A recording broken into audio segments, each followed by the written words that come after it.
Yorana, bienvenue dans Horizon Teahupo'o, un podcast consacré au surf et plus particulièrement à Teahupo'o. En effet, dans quelques semaines, nous aurons le plaisir d'accueillir l'épreuve de surf des Jeux Olympiques. L'occasion pour nous de revenir sur la place du surf en Polynésie. Et aujourd'hui, nous avons le plaisir de recevoir une surfeuse, Tania Tehei. Tania Yorana. Yorana. Alors, Tania, peux-tu te présenter en quelques mots? Alors, Tania Tehei, je suis maintenant retraitée du service de l'emploi depuis 2018 et ce que j'avais prévu, c'est notamment reprendre le surf. Voilà. Et c'est quelque chose que tu pratiques aujourd'hui? Non, disons que j'ai arrêté de surfer pendant une trentaine d'années. Et là, en 2018, je me suis dit, bon, allez, je reprends le surf. Et les copains m'ont dit, ah, c'est sympa, c'est comme la bicyclette. Eh ben, pas du tout. C'est plus difficile de reprendre le surf quand on s'est arrêté pendant... Ah ouais, j'ai repassé par une école de surf pour récupérer les gestes d'origine. Et là, maintenant, ça va. J'avais discuté avec un coach sportif qui me disait, quand tu as fait un sport un peu de haut niveau, tu as des gestes qui te restent dans la mémoire. Et effectivement, c'est ce qui s'est passé la semaine dernière. J'ai récupéré mes gestes. Enfin, notamment ce qu'on appelle le take-off, tu vois, pour se lever. Ouais. Là, c'est impeccable. Je l'ai fait de manière inconsciente. Ça a été compliqué de se remettre au surf Quand tu es jeune, tu ne te rends pas compte parce que tu as des muscles, tu as du cardio naturel. Maintenant, tu es obligé de te préparer en salle de sport. Donc, il faut que tu travailles tes triceps, tes abdos, le cardio, faire du squat. Le surf, c'est ça, c'est les triceps, abdos, beaucoup de squat, beaucoup de cardio parce que tu rames beaucoup. Et c'est un sport qui est complet? Oui, en plus, tu es dans l'eau et il n'y a rien de tel que la mer. Alors, Tania, à quel âge, toi, tu as commencé à surfer? J'avais 14 ans. 14 ans. Alors, tout le monde me pose la question suivante, qu'est-ce qui a fait que tu as voulu surfer? À cette époque-là, il n'y avait pas beaucoup de filles.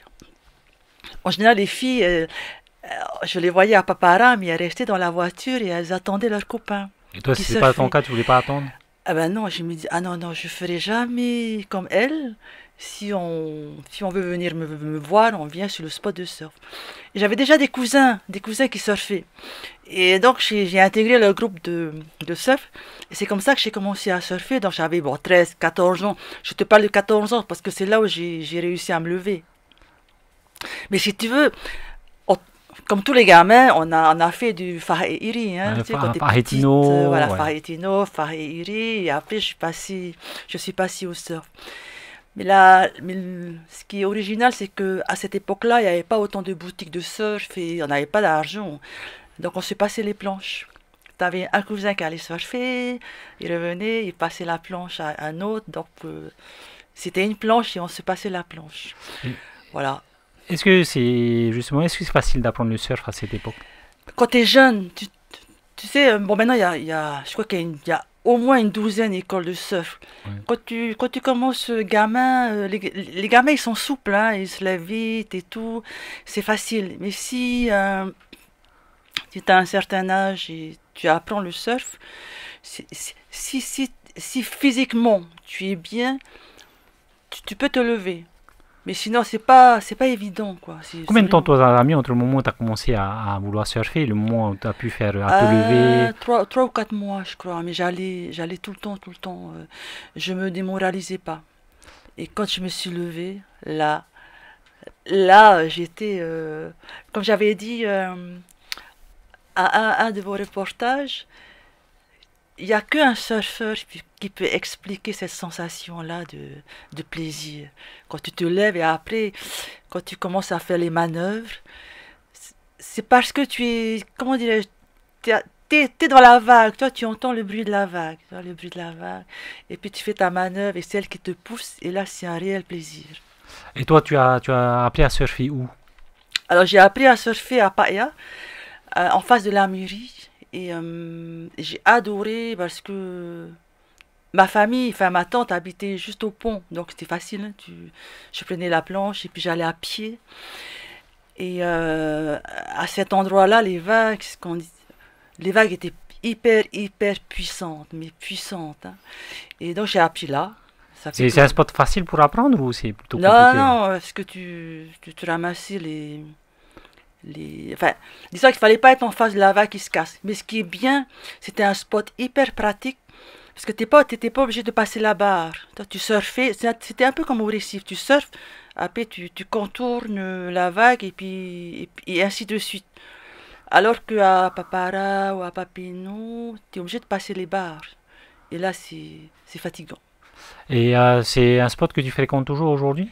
Ben non, parce qu'il y a eu des travaux de remblai, donc il n'y a plus de vagues. Il faut vraiment qu'il y ait une grosse houle et encore, les vagues, elles se forment plus comme avant. Et à l'époque, c'était facile d'avoir, par exemple, tu parlais d'une planche de surf, c'était facile d'avoir du matos pour surfer de manière confortable? Tu veux planche de surf ou Ouais, maillot? plutôt planche de surf. Maillot, je sais pas. Ben planche de surf, on se partageait avec les cousins. Bon, il y avait peut-être une ou deux planches, on se partageait. Ensuite, j'ai un ami qui aimait bien shaper les planches, donc il m'a shapé une planche. Et donc, c'était ma planche. Ensuite, on m'a offert une planche, c'est ma sœur, hein, une de marque Hanifin de Newport. Et après, quand j'ai commencé à travailler, je me suis payé une planche sur mesure. Parce que Patrick Jumonta représentait la marque Hot Buttered ici. Mm. Et donc, il m'a shapé une planche sur mesure. Ensuite, j'ai acheté une autre, une Gordon Smith. Tu sais, quand tu as des sous, bon, Tu il y a les dépenses. boutiques et tout. Donc, tu te dis, ah, il me faut telle et telle planche. Et donc, après, j'avais le choix. En plus, en revenant de mes études, j'avais mon permis, une C'était plus voiture. facile après ensuite de surfer régulièrement. Plus besoin de faire l'autostop. Comme toute chose, il faut pratiquer. Ouais. C'est pareil, si tu te formes à la langue tahitienne, si tu pratiques pas, ça sert à rien, hein. Donc il faut pratiquer. Et à l'époque, comment était l'ambiance sur les spots de surf? Tu vois l'ambiance Beach Boys, Ouais. c'est exactement ça.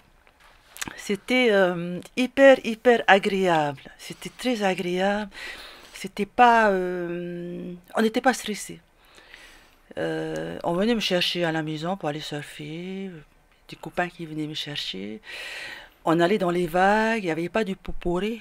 Poporé, il n'y avait pas. En plus, comme on n'était pas beaucoup de filles, donc les garçons nous laissaient des fois des vagues. Et ils étaient très respectueux. Ils n'étaient pas là à dire ah là c'est une fille, qu'est-ce qu'elle fait là? Au contraire, ils étaient beaucoup à nos soins. À l'époque, c'était plus facile pour une fille d'apprendre à surfer, par exemple? Ou... Oui. Mais si tu veux, il vaut mieux savoir surfer parce que c'était quand même un monde masculin. Hmm. Il y avait que des gars. Et, euh, et le fait de bien savoir surfer, là, les garçons te respectent. Toi, ils te respectent dans Mais l'eau. il faut d'abord apprendre à surfer, c'est Il vaut ça? mieux. Au mieux. Et il vaut mieux apprendre à surfer à un endroit où il n'y a pas trop de monde. Parce que tu risques de gaspiller des vagues. Ah, ok. Enfin, pour ceux qui savent bien surfer, tu vois, Ouais. tu imagines, tu prends une vague et puis tu as un débutant qui est devant toi, qui tombe et la vague, elle est gaspillée parce qu'elle est cassée, quoi. Et aujourd'hui, est-ce que tu as repris le surf? Comment tu compares l'ambiance à l'époque et l'ambiance aujourd'hui sur les spots de surf? Alors, j'ai plus, moi, je veux plus aller surfer toute seule. J'aime bien aller surfer si j'ai une copine avec moi, même Hmm. si elle reste sur la plage. Mais je veux plus faire comme avant. Avant, je prenais ma voiture et je cherchais les spots où aller surfer, quoi. Chose que des filles font encore hein, actuellement. Mais moi, je veux plus aller toute seule parce que si tu as un malaise, il vaut mieux qu'il y ait quelqu'un qui te surveille. Sinon, pour le moment, je prends toujours des leçons. Ouais. Donc, l'ambiance est cool parce que le coach est près de toi, quoi. Ouais. Donc, il s'occupe de toi. Mais sinon, il vaut mieux aller surfer la semaine. Parce que les gens, les surfeurs qui travaillent, il y a les surfeurs qui travaillent, n'y sont pas. Ouais. Et je laisse le week-end pour les surfeurs qui travaillent. Mais sinon, l'ambiance, il y a beaucoup de monde, beaucoup de monde. Plus de monde qu'à ton époque? Ah oui, parce que comme il y a beaucoup d'écoles de surf, Ouais. donc tu as tous les gamins qui surfent. Et ce qui est dur, c'est qu'on n'a pas beaucoup d'espace. Toi, Ouais. tu avais à Tahiti, tu as Papara, tu as Papineau, tu as la baie, tu as d'autres petits spots. Et le week-end, c'est bondé. Donc, t'as pas beaucoup d'espace. Mais toi, en tant que retraité, tu peux surfer en semaine? Exactement. Et c'est pour ça que je suis contente. Et aujourd'hui, en fait, tu surfes où principalement? Pour le moment, je surfe à Papeino. Ouais. Papeino, à Ahonu, enfin, Orofara. Ouais. Ça va. Ça va, c'est cool. une nouvelle. C'est cool, quoi. Et je savais pas, hein, comme j'allais plus du tout dans ces spots-là, parce que quand j'y allais, il y avait rien, il y avait aucun aménagement. Et là, j'ai découvert il y a eu des aménagements et c'est génial. Les douches, parking, on voit bien que les JO sont là. Donc c'est un côté positif. Parce Ok. qu'à Papeno, au Rufara, avant la douche c'était un tuyau, hein. Enfin, il n'y a pas longtemps, il y a peut-être un an, hein. Et là maintenant c'est magnifique, quoi. Et tu as arrêté le surf pendant plus de 30 ans? Pour quelle raison? J'avais d'autres activités, tu sais, j'avais plus envie de prendre ma voiture, d'aller surfer. Je travaillais beaucoup. Après, j'étais dans la politique, il faut être dispo, donc j'étais plus trop dispo pour le surf. Mais euh, la discipline est toujours restée dans ma mémoire. Tu vois, Ouais. tous les jours, je pense au surf, tous les jours, je pensais aux vagues et tout. Et je me dis, ah non, mais il faut que je reprenne, il faut que je reprenne. Mais Justement, qu'on dit souvent que les surfeurs, ils mangent surf, ils pensent surf, voilà, ils dorment ils surf, surfent. ils mangent surf, ils mangent surf. Enfin, ils sont addicts. C'est ce Ouais. que j'étais, addict. Mais l'image du surf est toujours restée dans ma tête, tellement que j'avais pas envie d'aller sur les spots, comme j'ai un toutou. Je voulais pas aller me promener là où il y a du surf, parce que à chaque fois je me dis, ah non, je vais avoir envie d'aller surfer. Oh, ça fait longtemps que je n'ai pas surfé, donc j'allais jamais. J'allais pas. Et là, même avant la retraite, je me dis non, non, il faut absolument que je reprenne. Et comme j'ai toujours fait du sport, toujours Ouais. depuis que je suis gamine, donc Mais quoi côté comme sport, par exemple? basket, volley, tennis, enfin enfin, j'ai toujours eu une activité physique et sportive. Donc le fait de me dire, ah, j'ai pris ma retraite à 60 ans, le fait de me dire, ok, je reprends le surf, c'était cool, quoi. Bon, les copines me disent, mais comment tu as fait? Je dis, ben, ça va aller, hein. Alors, Tania, en 1976, tu deviens vice-champion de France. L'épreuve s'est passée à Papara. Raconte-nous comment ça s'est passé. Alors, l'épreuve s'est passée à Papara parce que c'était l'endroit où la hall s'y prêtait. Mais moi, je connaissais pas le spot. Enfin, j'ai dû aller surfer une fois. Tu sais, c'est pas comme maintenant où tu vas te familiariser avec le spot, tu t'entraînes. Moi, mon école, c'était l'école de Paella, donc je surfais toujours à Paella. Et donc, je suis arrivée à Papara. La houle était hyper puissante et il y avait que des gauches. Bon, moi, j'étais plus à l'aise sur des droites, Ouais. mais là, il fallait surfer les gauches. Et il y a Théoura Rouaji, elle, c'est une fille de Papara. Elle est habituée à Papara, elle connaît C'est les elle vagues. qui va gagner. Ouais, elle connaît les vagues par cœur. Et comme je la connaissais, Mhm. attends, je lui dis, ah Théoura, je sais pas par où il faut aller. Elle me dit, suis-moi. Je vais t'indiquer où est le pic. Chose qui n'arrivera jamais maintenant, quoi.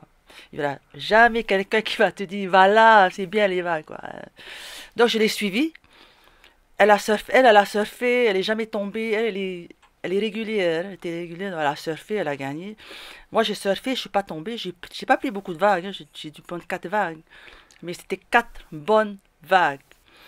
Mais j'étais vraiment, enfin les vagues étaient immenses, il fallait vraiment s'y lancer sur des gauches. Et il y a eu une interférence, c'était Edwina Sanfort, je crois il y a eu une interférence, donc elle a été reléguée à la troisième place. Et donc je suis arrivée sur la plage. Bon, j'ai pas fait attention. Je sais qu'il y a une interférence. Bon, ok, ça arrive, hein.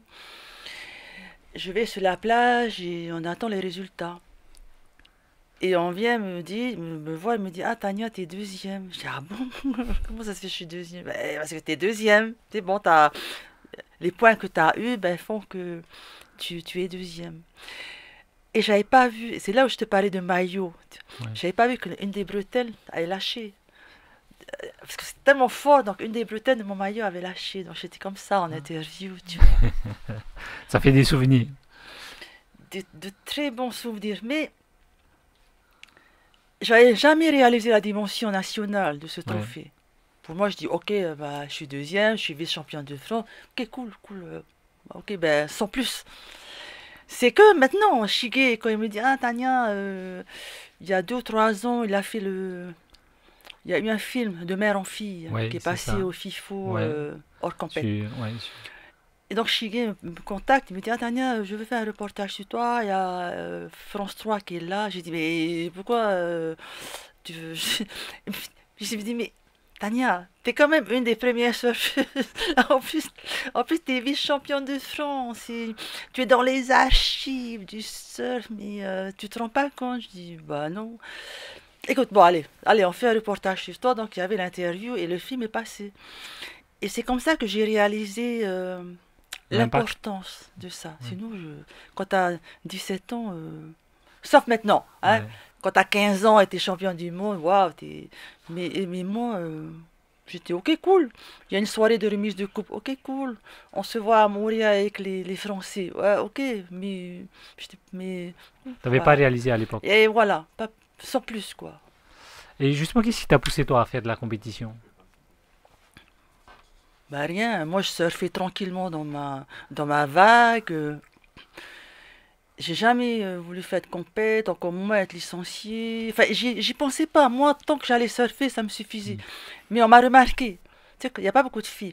Donc on m'a remarqué. Et la fédération tahitienne de surf, Mm. là, je sais plus quoi, fédération de Tahiti Surf Club, est venue me voir et m'a demandé si ça m'intéressait de participer au Mm. championnat de France. J'ai dit, bon, ok, ok. Donc j'ai fait ma licence et tout ça, et puis j'ai intégré, mais sinon les compètes c'était pas trop mon truc. Je suis pas quelqu'un de challenging. Ouais. J'aime bien surfer tranquillou. Parce que les compètes, T'as c'est... pas l'esprit compétition. Non, non, parce que c'est stressant. Il y a tout de l'adrénaline. Il y a des gens qui adorent ça, hein, et moi Ouais. non, j'aime bien quand on me laisse tranquille et tout. Bon, après, bon, c'était ma première compète. Ben, j'étais deuxième. Après, je suis partie en France faire mes études. J'ai fait les championnats universitaires. Moi, j'ai gagné. Après, quand je suis revenue, j'ai fait une compète. Je suis arrivée avant-dernière. Ben, parce qu'il y a toutes les petites jeunes filles qui sont arrivées, qui étaient bien, quoi, hein. Les filles, les petites sans fort, là. Elles nageaient vite. Et ben, toi, t'as pris un. Moi, Un j'avais peu quoi? d'âge. 26 ans, Ouais. 26 ans. Donc, t'es un peu moins, comment dirais-je, Moins en forme. voilà, moins en forme, moins en forme. Alors à cette époque, les Tahitiens qui dominaient sur le surf sur le circuit national, est-ce qu'on avait conscience de ça à l'époque? Pas du Et tout, Henry Lucas. pas du tout. Tu sais pourquoi? Parce qu'il n'y avait pas les réseaux sociaux, il n'y avait pas toute la partie médias, il y avait le sponsoring, mais il n'y avait Ouais. pas, tu suivais pas les Tahitiens. Tu vois le championnat de France où j'y étais, il n'y avait pas les Mm. médias, hein. Il y avait juste un représentant, enfin sauf si il y avait un représentant de Tikirama ou Tahiti-Rama, les Ouais. Petras. Ça s'est trouvé pour moi. Voilà. Il n'y avait que lui qui prenait des photos, et Ouais. donc je voulais avoir des photos, mais son, son atelier a cramé, donc il n'y a D'accord. plus rien, quoi. Mais il n'y avait rien, il n'y avait pas. Il y avait pas. C'était RFA à cette époque-là. Je n'étais pas là. Mais après, c'est aussi aux organisateurs de communiquer, hein, d'envoyer Mm. un communiqué de presse et tout. Peut-être qu'ils n'ont pas fait, hein, peut-être que c'est pas leur style, hein, de faire des communiqués de presse et tout ça. Bon, à Alors l'époque, que c'était moins maintenant, développé aujourd'hui. il y a, il y a trop de choix. C'est-à-dire que maintenant, tu te dis, ah non, je ne vais pas regarder la compète, je vais regarder après, comme tu peux regarder en streaming et tout ça, quoi. Donc, maintenant, il y a de la compète, du challenge, du stress, sponsor. Si tu n'as pas de sponsor, tu peux pas être sur le circuit Ouais. international. T'as pas le choix pour tes maillots, faut que tu mettes le maillot du sponsor, ta casquette c'est pareil, mais après c'est le sponsor qui te finance, Mm. donc tu es obligé de faire comme il dit. Alors, dans quelques semaines, nous allons accueillir les Jeux Olympiques. Comment toi tu vois cet événement? Euh, il va être mémorable parce que Tahiti, enfin la Polynésie Ouais. française, fait maintenant partie de l'histoire des JO. Donc c'est je suis contente que la Polynésie, enfin Tahiti ait été Choisi. choisi. Bah, après, toute la partie, je suis Justement, quand... il y a eu Non, mais la polémique. Comment toi tu l'as vécu en tant que j'ai même surfeuse? pas suivi. Ouais. Moi, j'ai appelé ça la saga. J'ai pas suivi du tout parce que je me suis dit, de toute manière, la tour, elle va être faite. Quand, quand le pays s'est porté candidat, Mhm. et la candidature a été acceptée, il fallait aussi accepter, ok, actuellement, il y a la partie respect de l'environnement et Mhm. tout. Mais tu as dû voir dans n'importe quel pays, quand il y a les JO, il y a des travaux gigantesques, quoi. Donc forcément, ils ont cassé des trucs, ils ont coupé des arbres et tout. Bon, ce qui est intéressant, c'est que il y a eu un suivi et effectivement, ils ont trouvé une solution pour faire une tour un peu moins polluante. Mais toute la saga, la marche des surfeurs, machin, j'ai pas suivi ça, ça m'intéressait pas. Mais je comprenais leurs soucis, La leur motivation. motivation. Mais quand tu vois les mêmes surfeurs qui sont en haute compétition, ces mêmes surfeurs, ils prennent l'avion. L'avion est polluant aussi. Mhm. Tu vois, ils vont dans des pays où il y a des tours qui ont cassé des coraux. Ils disent rien, ils surfent. Tu vois, il y a aussi deux poids, deux mesures. C'est-à-dire que si tu respectes réellement l'environnement, bah, tu fais attention, quoi. Hein, et tu prends pas ta planche et puis tu prends l'avion qui pollue. Et puis, enfin, voilà. Mais je comprends les personnes de Tiahupo parce que le site, c'est un site, tu sens bien le côté sauvage, naturel, qui n'a pas été touché. Et, et là, les JO, le gros machin, il se fait à Tiahupo. Donc, il fallait refaire le pont, faire en sorte que... Enfin, je sais que le public n'est pas admis. Hein. Faire en sorte que ça soit un spot digne d'un événement lié au JO. Et quelle est toi ton opinion sur nos deux représentants au JO, c'est-à-dire Kaolivast et Rini Fierro? Ben, disons, ils ont bien bossé pour pouvoir être qualifiés, parce que tu t'es pas qualifié comme ça, Mhm. quoi. Il faut que tu prouves lors des compètes que tu arrives premier et puis tu es qualifié.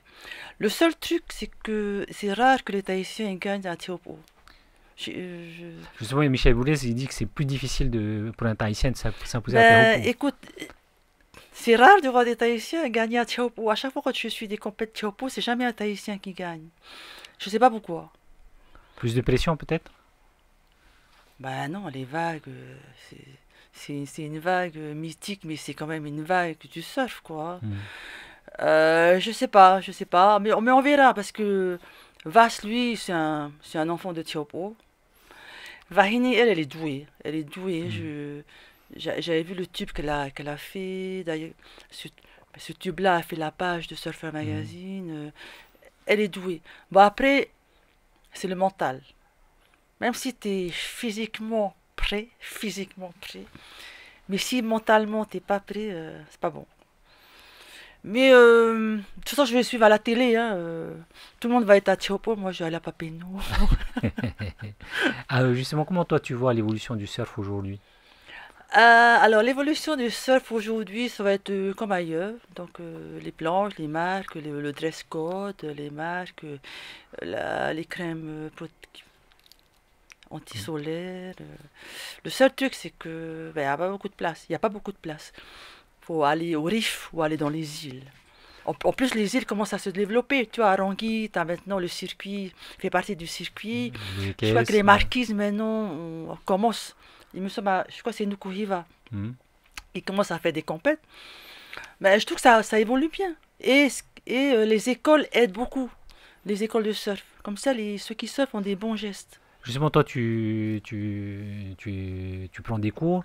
Qu'est-ce Oui. que ça t'apporte toi en tant qu'ancienne Ben surfeuse? ça m'apporte, comment dirais-je, de me refamiliariser avec la discipline, Ouais. avec les vagues, la discipline, toi, d'être confiante. Voilà, c'est ça qui m'apporte. Et puis voilà, quoi. Ah, aujourd'hui, le surf s'est beaucoup féminisé. Est-ce qu'il est, à ton avis, plus facile de se mettre au surf aujourd'hui quand on est une femme? Ah oui, Mhm. vraiment. En plus, c'est normal maintenant qu'une femme surfe. C'est normal. À ton époque, ça l'était pas? Ben non, parce que ben, les filles, Eh ben, c'est pas ça, quoi. Ça faisait pas partie de leur priorité. Parce que je pense que pour elles, c'était encore un sport masculin. Mhm. Tu vois, donc ça, elles se disaient, ah non, je vais pas faire un sport masculin. Alors que il est, il y avait que des gars, il y avait que, c'était, comment dirais-je, une majorité masculine. Mhm. Mais à Hawaï, il y avait déjà des filles Mhm. qui surfaient. Mais au contraire, c'était pas un sport masculin, c'est c'est un sport où les filles excellent aussi. Et maintenant, je crois que enfin, toutes les filles qui ont même 40 ans, elles surfent, hein. Donc, Justement, comment toi tu vois toutes ces filles, les plus jeunes qui se mettent au surf, les... c'est très agréable. Bon, t'as les filles qui sont préparées, hein, qui sont Mhm. préparées par leurs parents pour être en compète, avoir un haut niveau. T'as ça. Et t'as les autres filles qui sont des free surfeuses, qui vont surfer pour leur plaisir. Donc il y a deux catégories. Mhm. Les filles vouées aux compètes, donc elles sont poussées par les parents, soutenues par les parents, elles s'entraînent beaucoup. Et t'as les autres filles qui vont surfer pour Plus le chill plaisir. et Voilà, tout. pour le plaisir. Et toi tu fais partie de cette deuxième catégorie. Ouais, la catégorie du plaisir. Ah, aujourd'hui tu es retraité. Comment tu occupes tes journées Comme j'ai toujours fait de la musique aussi. Ouais, Donc, non, mais là, j'ai jamais arrêté la musique, ouais. hein. Donc, je continue la musique. Depuis l'année dernière, je suis au conservatoire avec Peterson Cowan pour le chant. Je fais toujours du sport, donc je vais à la salle. Tu es obligé, hein. Quand tu as un certain âge, tu es obligé d'avoir une activité physique pour te maintenir. Donc, quand tu allies ces activités-là, l'agenda est un peu rempli. Et Et puis il faut rajouter les séances de surf aussi dans... voilà. Oui, donc, tu es obligé de. Tu vois, là, quand tu m'as appelé, mais j'étais obligée de regarder mon planning, tu vois, pour voir quand est-ce que je peux venir. Je- alors, j'aime bien ta question parce que. Mais les collègues qui n'ont pas pris leur retraite m'ont dit en 2018, ah Tania, tu vas déprimer quand tu seras à la retraite. Mais comme je savais ce que j'allais faire, c'était le 1er août, mon premier jour de retraite. Je me suis levée et j'ai dit, I am free. Je suis libre.